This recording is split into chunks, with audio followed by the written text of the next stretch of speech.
La Société générale des transports aériens, créée par le constructeur Farman, assure depuis 1931 le service postal sur les lignes d'Europe du Nord. Les avions, des Farman F301 dits Silver Star, étaient équipés de 3 moteurs Samson 9A de 18,7 litres de cylindrée pour 230 chevaux chacun. Ils pesaient 2610 kg à vide pour 4530 en charge et avaient une autonomie de 975 km. C'était, pour l'époque, un avion très performant. Pourtant, depuis le 5 octobre 1933, les vols se font aux couleurs de la toute nouvelle Air France, qui regroupe Air Orient, Air Union, la Société Générale de Transport Aérien, SGTA, ex-Line Farman, la CIDNA, ex-Franco-Roumaine, et l'Aéropostale. La nouvelle compagnie est inaugurée le 5 octobre 1933, moins d'un mois avant le jour qui nous intéresse.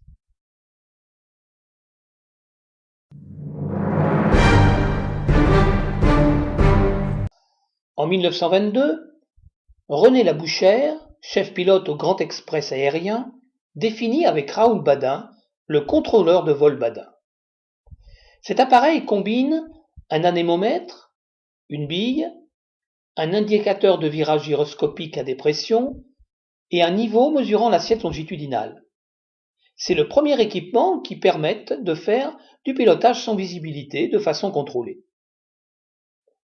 En 1923, cet équipement sera rendu obligatoire à bord de tous les avions de transport public.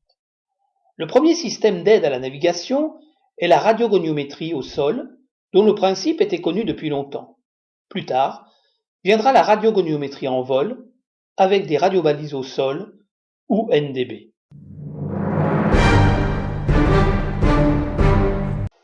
À partir de 1928 à Toussus, Lucien Rougerie, pilote, ingénieur et directeur des aérodromes Farman, met au point les méthodes de conduite d'un vol entièrement en pilotage sans visibilité. Il invente le premier simulateur et crée la première école de formation des pilotes. Le guidage était assuré du sol par radiogoniométrie transmise en graphie aux radios du bord. En 1929, au Bourget, Gaston Génin, futur chef pilote d'Air France, prépare le premier Farman 300 trimoteur qui sera équipé d'un contrôleur de vol Badin et d'un compas gyroscopique. Et c'est sur cet appareil qu'il réalise le premier vol entièrement en pilotage sans visibilité, le Bourget-Dortmund, le 19 décembre 1930. Le Farman 301, Fox Alpha Juliette India Golf, est dans les nuages quand il passe à la verticale de Dortmund. En bas, l'opérateur Gogno l'entend et lui passe le message Zulu Zulu. Gaston Génin met son chronomètre en marche et vire à droite pour prendre un cap qui lui donne une ouverture de 12 degrés par rapport à l'axe de la piste dont il s'éloigne. Aubert, le radio, continue ses émissions. Au sol, l'opérateur note les relevés Gogno. Après 3 minutes, Génin, toujours sans visibilité, vire une nouvelle fois à droite, prend le cap de la piste et amorce sa descente. Un relevé Gogno lui fait faire une correction de 5 degrés. Le vent est de travers. À quelques mètres du sol, l'avion sort de la couche et vient se poser. C'est une première du vol aveugle, comme on l'enseigne à l'école Rougerie de Toussus.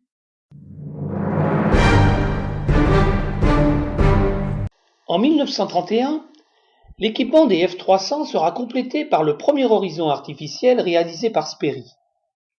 L'adjonction de l'altimètre de précision de Colsman donnait le coup d'envoi du pilotage sans visibilité ou vol aux instruments, IFR, qui devait, petit à petit, amener les avions modernes au vol tout temps et aux atterrissages à visibilité très réduite, catégorie 3.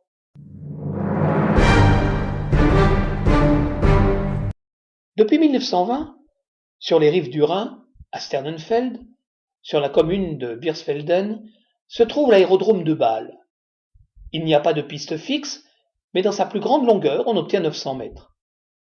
Au sol sont tracés 2 traits blancs destinés à aider au décollage partant de brouillard. Leurs directions sont sensiblement 315 et 110 degrés. L'accueil est assuré dans une grosse bâtisse carrée à cour intérieure. Elle renferme la douane, les bureaux des compagnies, la poste et le restaurant. Sur sa gauche, une petite maison est occupée par la direction de l'aérodrome, puis il y a 4 hangars. Sur la droite de l'accueil se trouve un énorme hangar en bois avec le poste de secours et le phare de proximité d'aérodrome. En avant de ces installations, côté piste, est installé un projecteur d'atterrissage d'aérodrome mobile. Plus tard, en 1939, la plus grande longueur de la piste sera portée à 1200 mètres. Cet aérodrome sera utilisé jusqu'en 1953 car, depuis 1946, l'aéroport de Bâle-Mulhouse a pris la relève.